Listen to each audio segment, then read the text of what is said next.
Welcome to the human physiology lectures. आज हम पढ़ेंगे कार्डियक साइकिल के बारे में। जब भी कार्डियोवैस्कुलर सिस्टम के बारे में कुछ क्वेश्चन पूछा जाता है तो सभी को एग्जामिनर्स के दिमाग में एक बात आती है कि कार्डियोवैस्कुलर सिस्टम का सबसे इम्पॉर्टेंट काम है कार्डियक साइकिल। सो कार्डियक साइकिल से रिलेटेड क्वेश्चंस के बारे में और उसको समझेंगे कैसे होता है। Cardiac cycle includes both electrical and mechanical events that occur from beginning of one heartbeat to the beginning of the next one. तो बेसिकली कार्डियक साइकिल क्या है? कार्डियक साइकिल इलेक्ट्रिकल और मैकेनिकल इवेंट है हार्ट का, जो कि किसी भी हार्ट बीट की शुरुआत से लेकर उसकी ख़त्म होने के बाद नई बीट शुरू होने से पहले तक की इवेंट है। जब इसकी ड्यूरेशन की बात की जाती है तो ऑलमोस्ट इसका जो ड्यूरेशन होता है 0.8 सेकेंड, जबकि heart beat 875 beats per minute है। अगर किसी वजह से हार्ट बीट या हार्ट रेट इंक्रीज़ हो जाती है तो ड्यूरेशन कम हो जाता है। जब हम फेजेस ऑफ कार्डियक साइकिल के बारे में पढ़ते हैं तो दो इंपॉर्टेंट फेज़ हमें मालूम होने चाहिए, डायस्टोल एंड सिस्टोल। डायस्टोल का मतलब होता है रिलैक्सेशन फेज और सिस्टोल का मतलब होता है कॉन्ट्रैक्शन फेज। इन्हीं दो फिनोमिना के बिहाफ पे इसको दो पार्ट में डिवाइड किया गया। चूँकि इसमें एट्रिया और वेंट्रिकल चैम्बर्स होते हैं राइट और लेफ्ट साइड, इसलिए atrial systole, atrial diastole, ventricle systole और वेंट्रिकल डायस्टोल में पढ़ते हैं। जो एट्रियल सिस्टोल होता है तो सिस्टोल का मतलब हमने आपको बताया कॉन्ट्रैक्शन होता है, तो दिस इज़ एट्रियल कॉन्ट्रैक्शन, इसका ड्यूरेशन होता है 0.1 सेकेंड। एट्रियल डायस्टोल मतलब एट्रियल रिलैक्सेशन और इसका ड्यूरेशन होता है 0.7 सेकेंड। वेंट्रिकल्स की बात करें तो वेंट्रिकल सिस्टोल इसका कॉन्ट्रैक्शन का जो ड्यूरेशन होता है 0.03 सेकेंड और वेंट्रिकल डायस्टोल यानी वेंट्रिकुलर रिलैक्सेशन इसका ड्यूरेशन होता है 0.5 सेकेंड। एट्रियल सिस्टोल और एट्रियल डायस्टोल मिलकर एट्रियल साइकिल बनाते हैं, जबकि वेंट्रिकल सिस्टोल और वेंट्रिकल डायस्टोल मिलकर वेंट्रिकल साइकिल बनाते हैं। जब हम आगे के इसके फेजेस के बारे में पढ़ेंगे तो इसके जो सब डिविजन्स आएंगे, वेंट्रिकल सिस्टोल को दो इंपॉर्टेंट डिविजन्स में बांटा। पहला है आइसोवॉल्यूमेट्रिक कॉन्ट्रैक्शन फेज, ये 0.05 सेकेंड की होती है, और दूसरी होती है इजेक्शन फेज। इजेक्शन को दो में बांटा गया, पहली थी रैपिड इजेक्शन और दूसरी होती है स्लो इजेक्शन। सो रैपिड इजेक्शन का जो ड्यूरेशन होता है वो 0.1 सेकेंड का होता है और स्लो इजेक्शन का जो ड्यूरेशन होता है 0.15 सेकेंड का होता है। ड्यूरेशन याद रखना बहुत इंपॉर्टेंट है, इस पर बहुत सारे एमसीक्यूज क्वेश्चंस पूछे जाते हैं। वेंट्रिकल डायस्टोल के बारे में अगर पढ़ें तो इसकी पहली फेज़ आती है प्रोटर डायस्टोल फेज, ये 0.04 सेकेंड की होती है। Next is isovolumic relaxation phase, ये 0.06 सेकेंड की होती है। Next is rapid filling phase, 0.11 second की होती है। Reduced filling phase diastasis 0.19 second की। यूजुअली ये 3, 4 और 5 ये तीनों ही फिलिंग फेज में आते हैं। So last filling phase which coincides with atrial systole, और इसकी जो ड्यूरेशन होता है वो होता है 0.1 सेकेंड का। ठीक है, अगर हम इसको पाई डायग्राम से देखें कि इसकी ड्यूरेशंस कैसे आते हैं तो हम ये देख पा रहे हैं कि जो वेंट्रिकल डायस्टोल है इसका जो टाइम ड्यूरेशन होता है वो काफ़ी बड़ा होता है कंपैरेटिवली टू सिस्टोल के। तो सिस्टोल जो है वो सिर्फ 0.3 सेकेंड का रहता है वेंट्रिकल्स का, जबकि वेंट्रिकल्स का जो डायस्टोल होता है वो 0.5 सेकेंड का रहता है। ठीक है, अगर हम एट्रिया की बात करें तो एट्रिया का जो सिस्टोल पीरियड है वो सिर्फ ये वाला पार्ट 0.1 सेकेंड रहता है एट्रियल सिस्टोल, और ये जो कंप्लीट ब्लू वाला पार्ट है ये है पूरा एट्रियल डायस्टोल और ये रहता है 0.7 सेकेंड का।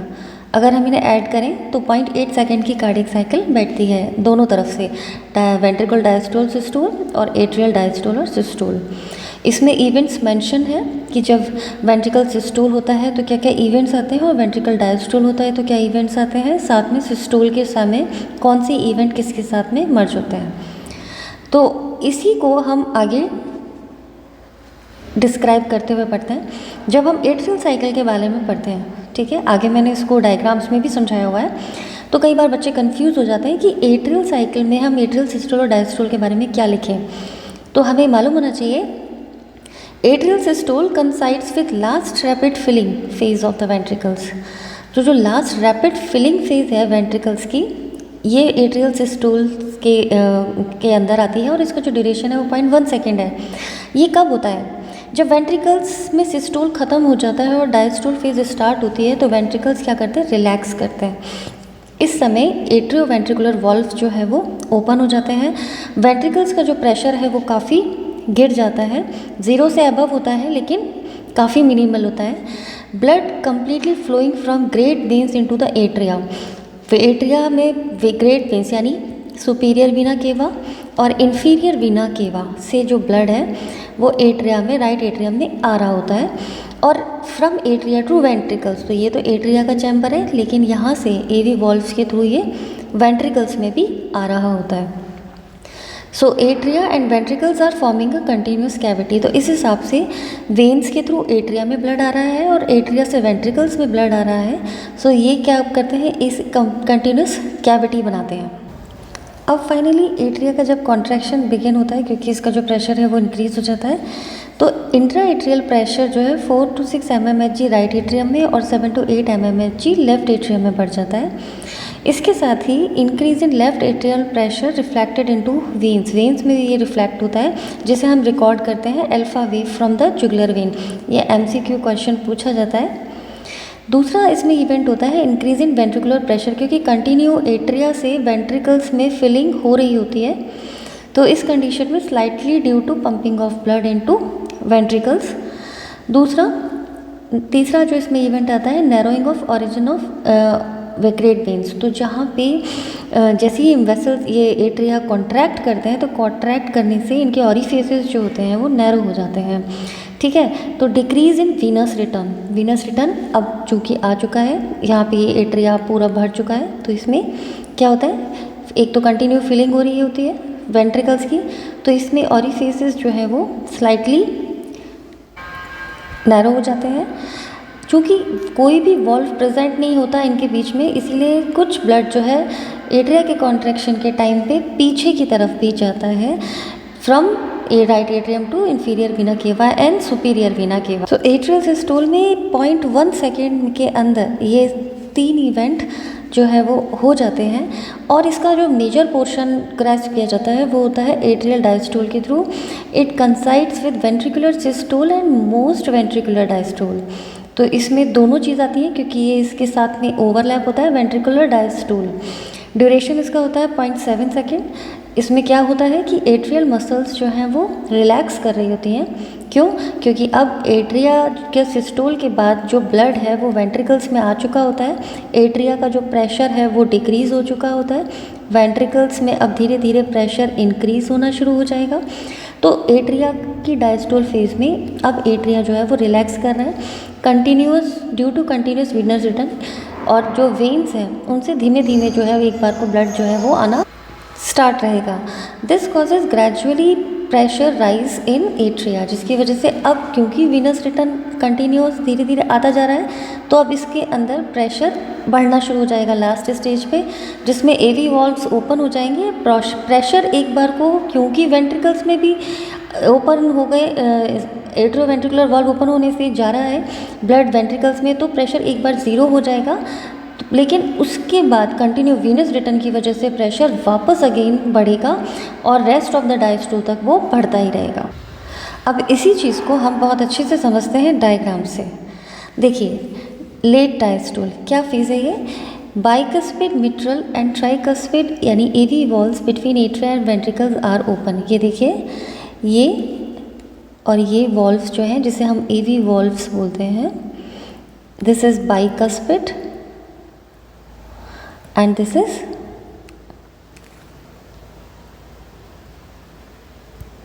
tricuspid। ओके, तो बाइकस्पिड वॉल्व लेफ्ट साइड और ट्राइकस्पिड वॉल्व राइट साइड ये ओपन होते हैं। ये ओपन होते हैं यानी एट्रिया से वेंट्रिकल्स में ब्लड जो है वो कंटिन्यू आ रहा है, ठीक है। इस कंडीशन के अंदर ये जो वॉल्व्स हैं जिन्हें हम बोलते हैं सेमिल्यूनर वॉल्व्स, तो ये कौन सा वॉल्व है? ये एओर्टिक वॉल्व है, और ये वाला जो है सॉरी ये जो राइट वेंट्रिकल से जाएगा पल्मोनरी वॉल्व ये पल्मोनरी आर्टरी में ओपन होता है। ये जो लेफ्ट वेंट्रिकल से जाएगा ये होता है एओर्टिक वॉल्व, ठीक है। तो इस कंडीशन के अंदर क्या है, कंटिन्यू वीनस रिटर्न हो रहा है, ठीक है।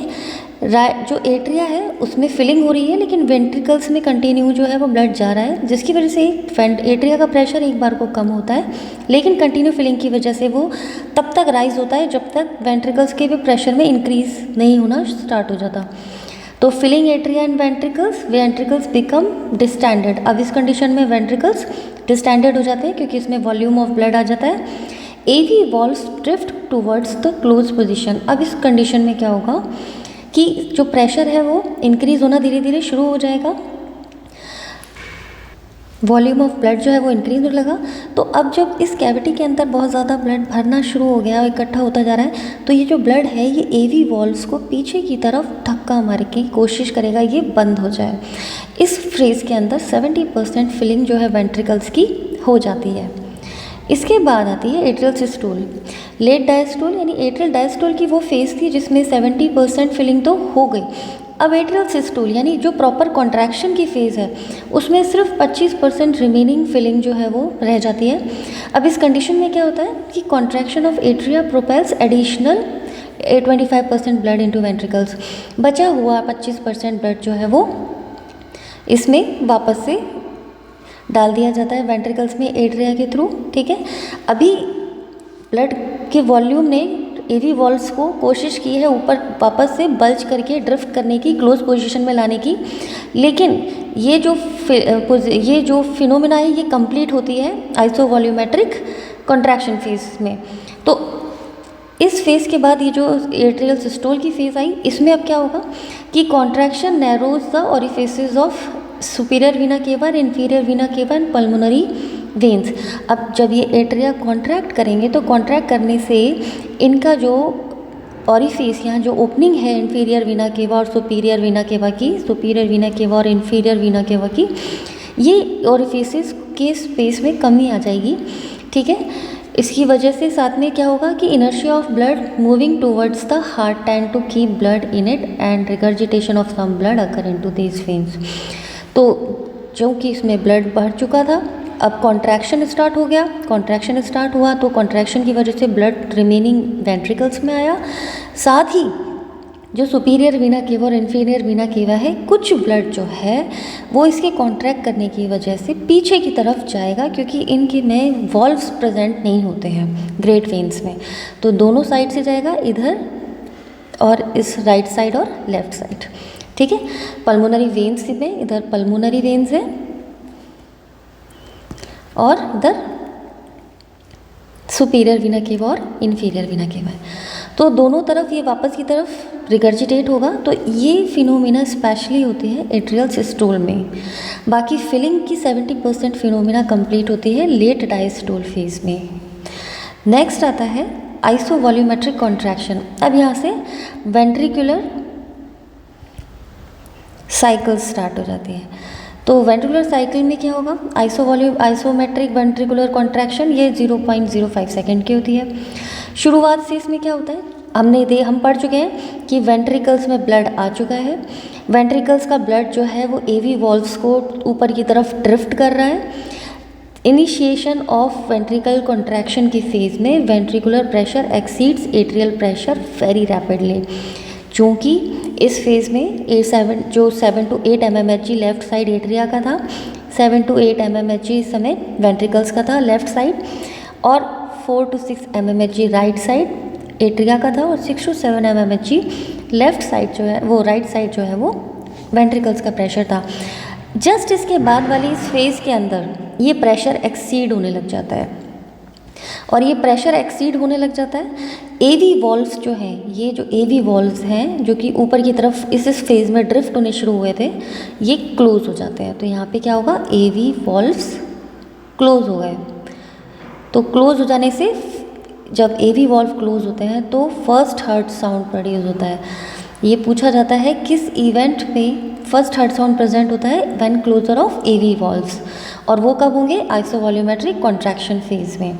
अब जब एवी वॉल्व क्लोज हो गए और सेमिल्यूनर वॉल्व्स ओपन नहीं है, ठीक है, ये भी क्लोज है और ये भी क्लोज है, तो दोनों तो जब क्लोज है तो ventricles contract as a close chamber. तो वेंट्रिकल्स किस तरीके से कॉन्ट्रैक्ट करेगा, एक क्लोज चैम्बर की तरह।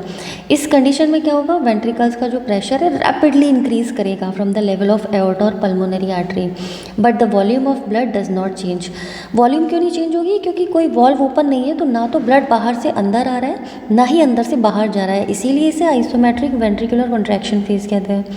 लेकिन एक क्लोज चैम्बर की तरह जब ये काम करता है, ब्लड इसमें भरा हुआ है, तो इसमें प्रेशर जो है वो धीरे धीरे इंक्रीज होना शुरू हो जाता है।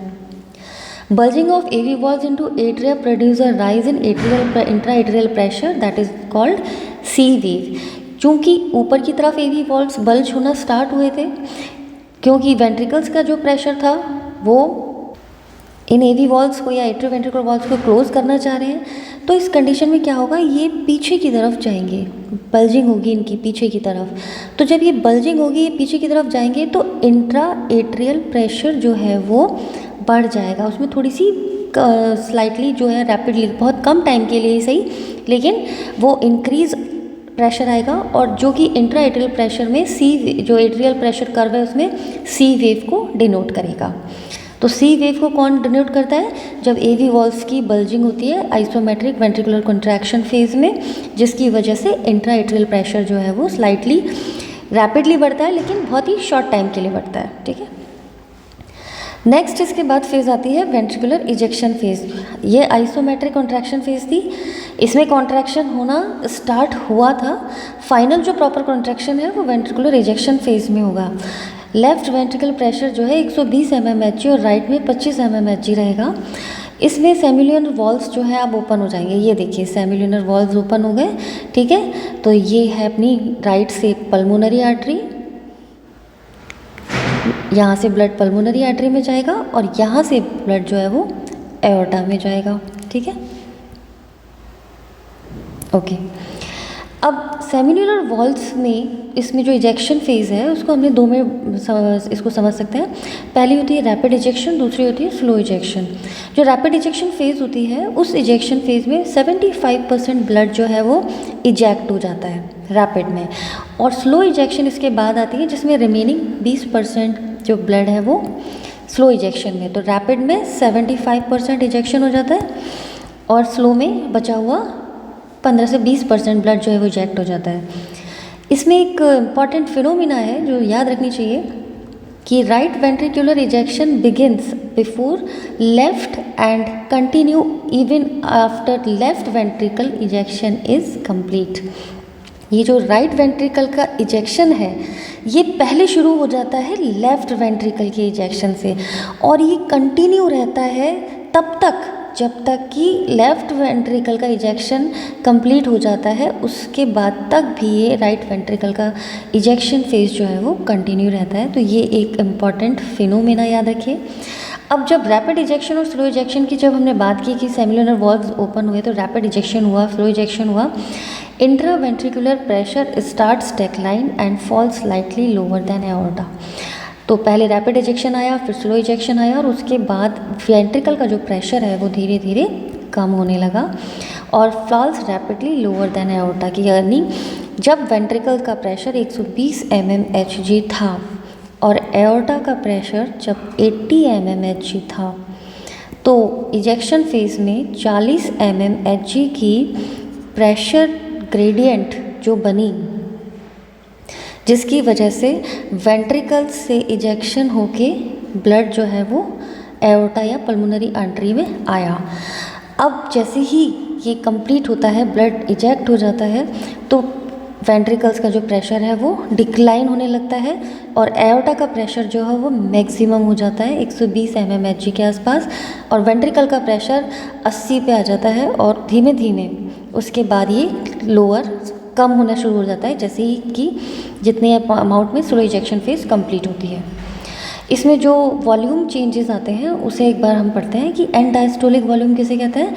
Ventricular volume at the end of each diastole. Each diastole यानी वेंट्रिकल्स की वो वैल्यू, सपोज ये हार्ट है, ठीक है, तो हर ईच डायस्टोल जब ये कंप्लीट हो गया, डायस्टोल मतलब जब एवी वॉल्व्स ओपन थे और वेंट्रिकल्स में कंप्लीट फिलिंग हो गई, एवी वॉल्व क्लोज हो गए, सेमिल्यूनर वॉल्व्स क्लोज है, तो इस कंडीशन में जो उसमें मैक्सिमम वॉल्यूम है that is known as end diastolic volume, और ये 130 ml होता है, 120 to 130 ml।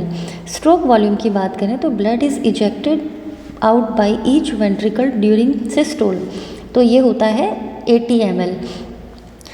एक कॉन्ट्रैक्शन यानी एक बार जब हार्ट कॉन्ट्रैक्ट करता है, एक बार हार्ट जब कॉन्ट्रैक्ट करता है तो कितना ml ब्लड जो है वो बाहर पर बीट आता है। स्ट्रोक वॉल्यूम मतलब पर बीट, तो ऑलमोस्ट अमाउंट 80 ml।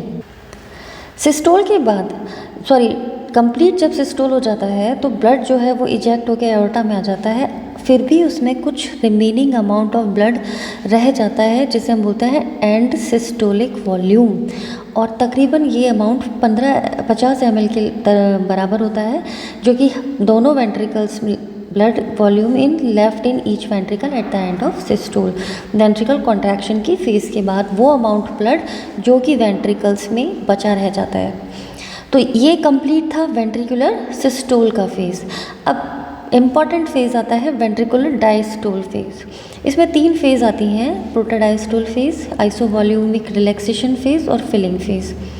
प्रोटोडायस्टोल फेज़ बहुत इंपॉर्टेंट फिनोमेना है, 0.04 सेकेंड की होती है। जब वेंट्रिकल का सिस्टोल एंड होता है यानी ख़त्म होता है वेंट्रिकल का कॉन्ट्रैक्शन, मैक्सिमम ब्लड जो है वो इजेक्ट हो चुका होता है, वेंट्रिकल्स स्टार्ट्स रिलैक्सिंग। तो ये वेंट्रिकल्स जो है कॉन्ट्रैक्शन के बाद आप रिलैक्स करना स्टार्ट करते हैं, इंट्रा वेंट्रिकुलर प्रेशर जो है वो कम होता चला जाता है rapidly. Elevated pressure in aorta and pulmonary, जो पल्मोनरी आर्टरी उसमें ब्लड चला गया उसके बाद उसका प्रेशर इंक्रीज होने लगा, pushes the blood back towards the ventricle. बिल्कुल वही टेंडेंसी है जो एवी वॉल्व को क्लोज करने की थी, कि जैसे ही एओर्टा में ब्लड चला जाता है at the last phase of ventricular systole, तो क्या होता है कि ये जो ब्लड एओर्टा में है, अब जब कंप्लीट सिस्टोल हो गया, ये ब्लड पीछे की तरफ पुश होता है, धक्का लगाता है, जिसकी वजह से सेमिल्यूनर वॉल्व्स क्लोज हो जाते हैं और यहाँ प्रोड्यूस होता है सेकेंड हार्ट साउंड। बेसिकली ये क्लोज होने का सबसे इम्पॉर्टेंट फ़ायदा क्या होता है कि जो ब्लड है वो वापस से वेंट्रिकल्स में अंदर की तरफ नहीं जाता। इस कंडीशन में also calls dicrotic notch in down slope of aortic pressure curve that is known as incisura. तो जो एओर्टिक प्रेशर कर्व है उसमें एक डायक्रोटिक नॉच आती है। नॉच क्यों आती है? सेमिल्यूलर वॉल्व्स जो पीछे की तरफ धक्का पड़ता है, किसकी वजह से? जो ब्लड एओर्टा में था। सपोज ये सेमिल्यूलर वॉल्व्स है, तो ये जो प्रेशर ब्लड जो यहाँ इकट्ठा हुआ टर्बुलेंट फ्लो की वजह से पीछे की तरफ धक्का पड़ता है, जिसकी वजह से ये क्लोज हो जाते हैं और प्रिवेंट होता है ब्लड का back flow into the ventricles. और यहाँ पे एट्रियल प्रेशर कर्व में एक नॉच आती है जिसे हम बोलते हैं डायक्रोटिक नॉच। ठीक है। दूसरी जो फेज़ आती है वो आती है आइसोवॉल्यूमिक रिलैक्सेशन फेज़, 0.06 सेकेंड की होती है। आइसोवॉल्यूमिक रिलैक्सेशन का क्या मतलब है? वॉल्यूम में कोई चेंज नहीं होना। तो क्या होता है, जब अब सेमिल्यूनर वॉल्व क्लोज हो गए, ये देखिए यहाँ सेमिल्यूनर वॉल्व प्रोटोडायस्टोल फेज़ में क्लोज हो गए थे, एवी वॉल्व्स ओपन नहीं है, वेंट्रिकल्स कंटिन्यू रिलैक्स कर रहा है, यानी ना तो फिलिंग हो रहा है ना इजेक्शन हो रहा है। Rapid fall in pressure, rapid fall किस तरह से? 80 mmHg से 2 से 3 mmHg प्रेशर आ जाएगा वेंट्रिकल्स का। वॉल्यूम में कोई चेंज नहीं आएगा क्योंकि एवी वॉल्व भी क्लोज है और सेमिल्यूनर वॉल्व भी क्लोज है, तो वॉल्यूम सेम रहेगी, इसीलिए इसे आइसोवॉल्यूमिक रिलैक्सेशन फेज़ कहते हैं। At the end of this phase AV valves open, और इस फेज़ के एंड में एवी वॉल्व ओपन हो जाते हैं जो एट्रिया वेंट्रिकल्स के बीच में होते हैं, और अब जो एट्रिया से जो ब्लड है वो आना स्टार्ट हो जाएगा जस्ट इसके बाद वाली फेज़ में। तो ये जो एवी वॉल्व्स ओपन हुए, ये V wave on atrial pressure curve को रिप्रेजेंट करता है। इस पर एमसीक्यू क्वेश्चन पूछा जाता है कि V wave on atrial pressure curve क्या डिनोट करता है? Opening of AV valves. Okay. तीसरी फेज़ आती है हमारी फिलिंग फेज़। इसको हमने 3 में डिवाइड किया, रैपिड फिलिंग, रिड्यूस्ड फिलिंग और डायस्टेसिस। तीसरा है लास्ट रैपिड फिलिंग। तो ये रैपिड फिलिंग फेज़ में क्या होता है? 0.11 सेकेंड की होती है। एट्रियल प्रेशर जो है वो बढ़ जाता है क्योंकि वीनस रिटर्न जो है वो कंटिन्यू रहता है एट्रिया में। ठीक है, दोनों तरफ, इधर से वीनस रिटर्न एक राइट साइड से आना स्टार्ट हो गया, प्रेशर इंक्रीज होना स्टार्ट हो गया, एवी वॉल्व्स ओपन हो गए। एवी वॉल्व्स ओपन होते ही 75% initial flow of blood into ventricles, जिसकी वजह से काफ़ी रैश साउंड आता है वेंट्रिकल्स की मसल में और वहाँ प्रोड्यूस होता है थर्ड हार्ट साउंड। तो मालूम होना चाहिए थर्ड हार्ट साउंड जो है वो फिलिंग फेज में होता है, जब एट्रिया से वेंट्रिकल्स की रैपिड फिलिंग हो रही हो। दूसरा आता है रिड्यूस्ड फिलिंग और डायस्टेसिस। इसका ड्यूरेशन 0.19 सेकेंड का होता है। Pressure in atria and ventricles reduces slow. अब प्रेशर कम होना स्टार्ट हो जाता है, ठीक है, रिड्यूस्ड फिलिंग होती है यानी फिलिंग भी कम होती है। तो इसमें जो decrease in rate of blood flow, तो ऐसा लगता है ब्लड काफ़ी रुका हुआ सा चल रहा है एट्रिया से वेंट्रिकल की तरफ, जिसे हम बोलते हैं डायस्टेसिस। तीसरी आती है लास्ट रैपिड फिलिंग फेज जो 0.13 सेकेंड की होती है और this coincides with the atrial systole. और ये वही फेज़ है जो एट्रियल सिस्टोल के साथ में होती है और ये 25% जो है फिलिंग ऑफ वेंट्रिकल्स को कंप्लीट करती है और इस फेज़ के साथ वेंट्रिकल की साइकिल कंप्लीट होती है। तो आई होप जब हमें इवेंट्स के बारे में पूछा जाए तो हम इन सारी इवेंट्स को समझा पाएंगे और आप इनके रिलेटेड क्वेश्चंस जो हैं वो बता पाएंगे। अब थोड़ा सा हम वापस से इसके कार्डिक साइकिल के ग्राफ और वॉल्यूम चेंज में देख लेते हैं। आइसोवॉल्यूमेट्रिक कॉन्ट्रैक्शन फेज थे। आइसोवॉल्यूमेट्रिक कॉन्ट्रैक्शन फेज में एवी वॉल्व्स जो है वो क्लोज हो गए। वेंट्रिकल्स का जो प्रेशर है वो धीरे धीरे इंक्रीज होता चला गया। एओर्टिक वॉल्व ओपन हो गए। जब वेंट्रिकल का प्रेशर एओर्टा के प्रेशर से एक्सीड करने के जस्ट नियर बाय है, एवी वॉल्व्स ओपन हो जाते हैं यानी सेमिल्यूनर वॉल्व्स, जिसकी वजह से और साथ में इंक्रीज होता जाता है वेंट्रिकल्स का प्रेशर। जब ये 120 mmHg पहुंच जाता है तो इसका मैक्सिमम प्रेशर एक्सीड होता है। इसके बाद मैक्सिमम इजेक्शन ऑफ ब्लड हो जाता है। एग्जेक्शन ऑफ ब्लड होने की वजह से प्रेशर में कमी आती है, जिसकी वजह से अब जो मैक्सिमम ब्लड वॉल्यूम है जो एओर्टा में इजेक्ट हो चुका होता है, तो अब एओर्टिक वॉल्व या सेमिल्यूनर वॉल्व्स क्लोज हो जाते हैं और सेमिल्यूनर वॉल्व क्लोज होने की वजह से धीरे धीरे जो है ब्लड की वॉल्यूम जो है प्रेशर जो है वो कम होता चला जाता है वेंट्रिकल का, लेफ्ट वेंट्रिकल का, और ये तकरीबन यहाँ पे 2 से 4 mmHg तक पहुंच जाता है और उसके बाद से वापस साइकिल बिगिन होती है। सो ये है left ventricular pressure curve. Aorta की बात करें कि एओर्टा के इनिशियल फेज में जैसे ही एओर्टिक वॉल्व्स ओपन होते हैं, एओर्टिक प्रेशर जो है वो इंक्रीज होना स्टार्ट होता है और जो कि पहले 80 के आसपास था वो इंक्रीज होता है। क्यों? क्योंकि अब उसके अंदर इजेक्शन ऑफ ब्लड आना स्टार्ट हो गया। इसके साथ साथ में जैसे ही ये एक्सीड होता है, इसके बाद ये वापस से कम होता है, एओर्टिक वॉल्व क्लोज हो जाते हैं, ठीक है। और ये जो नॉच है इसे हम बोलते हैं, एओर्टिक वॉल्व क्लोज होने से इसे हम बोलते हैं डाइक्रोटिक नॉच।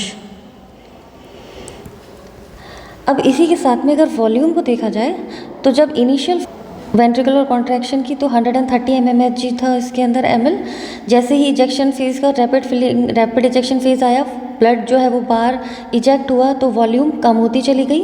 जो 50 ml रिमेन लास्ट में बचा उसे हम बोलते हैं एंड डायस्टोलिक वॉल्यूम।